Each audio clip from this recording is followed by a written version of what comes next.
السلام عليكم متتبعاتنا الحادقات. اليوم دواز اتاي بالكنافه كيجي شاد في راسو من برا وهشيش من الداخل.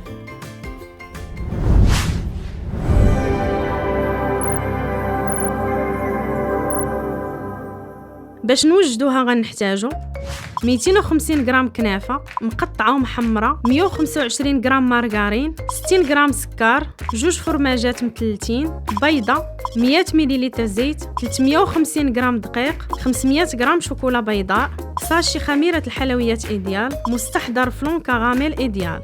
ندوزو للتحضير.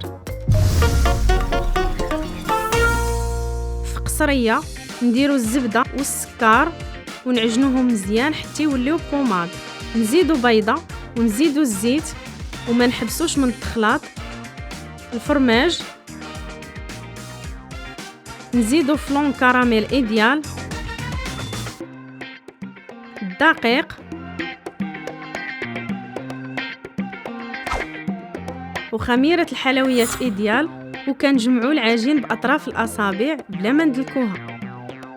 ودابا كنشكلوا كويرات صغار بهذا الحجم، نستفوهم في اللاطه اللي لبسناها بورق الطبخ، وكندخلوهم الفران يطيبوا على درجه حراره 180 لمده 12 دقيقه.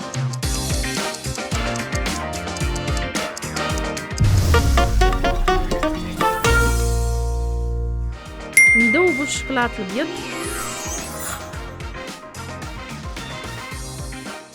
وكنصحوكم الشوكولاط يكون دافي شويه ثقيل بهذا القوام باش دغيا تشد فيه الكنافه.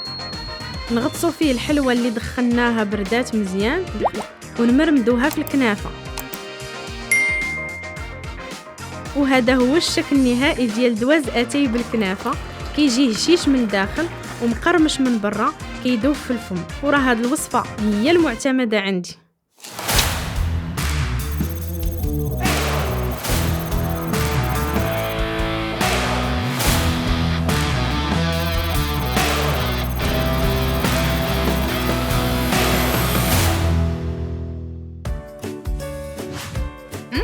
باش تحاولي تربحي الهديه ديال هذا الاسبوع، جاوبي على سؤال الحلقه: شحال ديال الفرماج مثلث استعملنا؟ 2 حبات، 3 حبات او 4 حبات؟